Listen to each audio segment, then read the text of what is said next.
Oi pessoal, bem-vindos a mais um vídeo aqui do canal. Hoje para colocar em perspectiva Mickey 17 do Bong Joon-ho e Mickey 7 do Edward Ashton, trazendo de volta, né, aquele tipo de vídeo, livro versus filme, porque eu sou apaixonado pelo estudo da adaptação. Todo ano eu tento trazer para o canal, entre abril e maio geralmente, um vídeo com recomendações de livros que serão adaptados para o cinema, muitas vezes livros que já foram previamente adaptados, que acabam recebendo uma nova chance, uma ideia diferente, e é bacana ver como a identidade do diretor acaba justamente se impondo em muitos casos. Existem vários tipos de processos de adaptação. Muitos realizadores, eles fixam a base da fidelidade, e eu até falei isso na minha crítica. Vou deixar o link na descrição junto do link do livro para quem não conhece. Mas eu falei na minha crítica do caso de Conclave. Conclave, a base era fidelidade levando em conta o livro. Aqui para Mickey 17, nós temos um caminho diferente, né? Que é o caminho da leitura própria do diretor.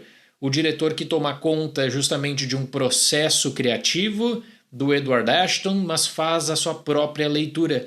E eu vi muitos comentários no canal e de pessoas que me mandaram mensagens também de que tinham lido Mickey 7 e ficaram surpresas com a quantidade de mudanças, e muitos que até não conseguiram se envolver porque tematicamente existem muitas diferenças quanto à questão da identidade que eu coloco como central. E isso parte para um primeiro tópico, né? Já a mudança muito simbólica e significativa no título. Não é só Mickey 7, é Mickey 17. Isso permite com que o Bong Joon-ho ele tenha mais espaço não só para mostrar a questão do descarte, mas também de mostrar as mortes. Só que eu acredito que essa mudança, que parece ser sutil no primeiro momento, ela acaba dando conta dessa leitura própria que o Bong Joon-ho faz. O livro do Edward Ashton fixa, né, nessa base de Mickey 7 uma confiança na premissa a partir do momento que vai lidar com a questão da identidade, da descoberta do eu dentro desse processo de descarte da impressão humana. Mickey 17 precisa mostrar muito mais isso, né? Todo esse processo que é feito a partir de uma boa atuação do Robert Pattinson. E aí eu digo que logo na introdução do filme você já vê também uma diferença relativamente importante no que diz respeito à condução. O livro ele é muito mais contemplativo e fixa nessa questão da identidade, como eu disse. O Mickey 7 ele é mais introspectivo e ele vai fazer esse tipo de reflexão muitas vezes olhando para o passado, olhando para as experiências das suas versões anteriores. Já em Mickey 17, você tem depois daquela abertura, da situação dos Creepers, existe toda uma lógica de trazer o contexto de como o Mickey Barnes chegou naquela situação, mas de mostrar justamente a questão toda do descarte e focar muito na impressão humana. Isso é interessante porque muitas vezes na literatura você tem um conceito chamativo, mas tem a restrição do diálogo, né? Você precisaria explicar e dar exemplos. No cinema, com a imagem, você consegue tornar isso mais atrativo. E é esse um ponto de interesse do Bong Joon-ho quando ele fixa muito na questão da impressão. Até por isso o Mickey 17 ele é mais ansioso, mais inseguro também. Uma diferença drástica aí que eu já coloco que ela é fundamental na comparação livro versus filme, que acaba atingindo aí todo o desenvolvimento, é na chegada de Mickey 8 versus Mickey 18, em que o Mickey 8 ele acaba se tornando um complemento dessa ideia da sobrevivência dupla. Não era permitida, era algo que surge como uma surpresa, em um contexto semelhante da missão, inclusive, só que aí não tem essa mudança drástica da personalidade como você tem de Mickey 17 para Mickey 18. No cinema, claro que valoriza o Robert Pattinson, que mostra a sua versatilidade, ele interpreta dois personagens completamente diferentes. No livro, a atenção está muito mais voltada para essa questão da identidade, da consciência. Aí que existe uma diferença bem importante quanto à colônia, né? O livro ele dá toda uma história do projeto de colonização, das tentativas, e coloca no Marshall essa figura simbólica de gerenciamento.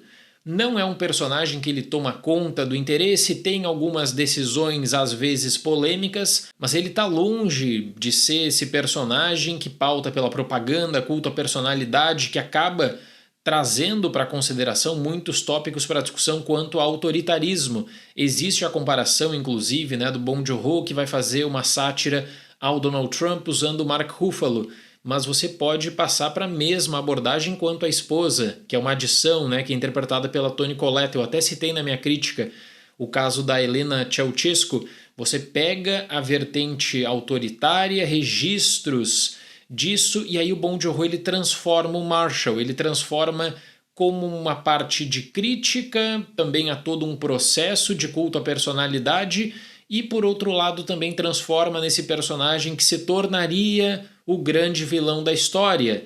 Aí você vai ter a adição da cena do jantar, vai ter a adição justamente da batalha, do projeto da colônia perfeita, em que aí ele destila todo o seu preconceito, inclusive, mas é um plano que ele é totalmente feito no livro porque existe um desprendimento da base. A questão da identidade, como eu pontuei na minha crítica, para o Bong Joon-ho, ela não é fundamental. Até existe, claro, uma base quanto à condição humana, que o diretor fala que é tão importante para ele, mas não está totalmente vinculada no que é Mickey 7 ou Mickey 8, que seria Mickey 17 ou Mickey 18. Né? O grau de consciência de cada um, qual é a individualidade, o eu.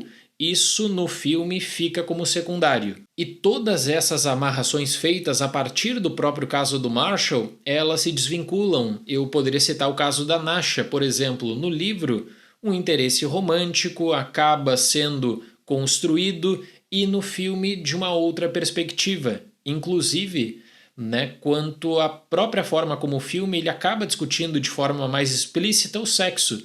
Tem a questão da Nasha se interessar pelo Mickey 17, Mickey 18. Tem uma proibição, inclusive, que é feita pelo Marshall. Então o filme ele acaba fixando isso como um ponto de interesse. Por isso que eu noto que talvez quem já tenha conhecimento da obra base, você não pode simplesmente tirar da memória quando vai assistir o filme, mas entender que é uma leitura diferente, faz parte do processo de adaptação, mas eu vejo que as pessoas que leram o livro elas ficaram surpresas de como o tópico central da base da narrativa na literatura ele não é importante no filme, porque cria-se aquele elemento de necessidade de um grande desfecho cinematográfico que vai pontuando para a medida que você tem um grande vilão, um grande plano e uma ameaça externa, que aí entra a questão dos creepers. Como eu disse, na literatura você pode explicar, né, quanto à questão do comportamento, da característica. No cinema você tem a visualização disso. O que acontece aí no caso de Mickey 17? Eles tentam criar esse mundo fantástico com essa ameaça num primeiro momento e criam, né, o design todo diferente, é tipo um tatu gigante, que seriam esses creepers, mas a própria base de comunicação ela demonstra como o filme ele acaba tomando um atalho, porque tem um dispositivo para fazer essa mediação, para ver o Creeper como uma criatura inteligente também. No livro, não. No livro, isso vai sendo lentamente desenvolvido, sempre tendo em conta a questão da descoberta e da parceria estabelecida entre Mickey 7 e Mickey 8. Até por isso que eu diria que a resolução de Mickey 7 na literatura ela é muito mais complexa porque aparentemente não demonstra interesse, né, num grande desfecho de ação, mas é mais complexa no que diz respeito à identidade do Mickey 7.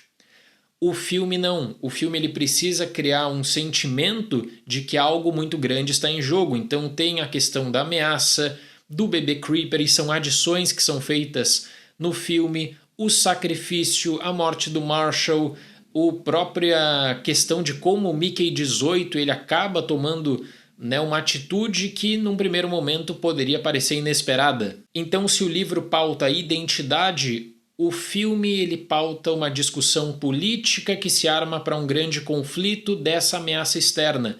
E é uma ameaça externa que ela é citada, de certo modo, no livro, mas não é imponente para tomar conta de um desfecho e um ato heróico.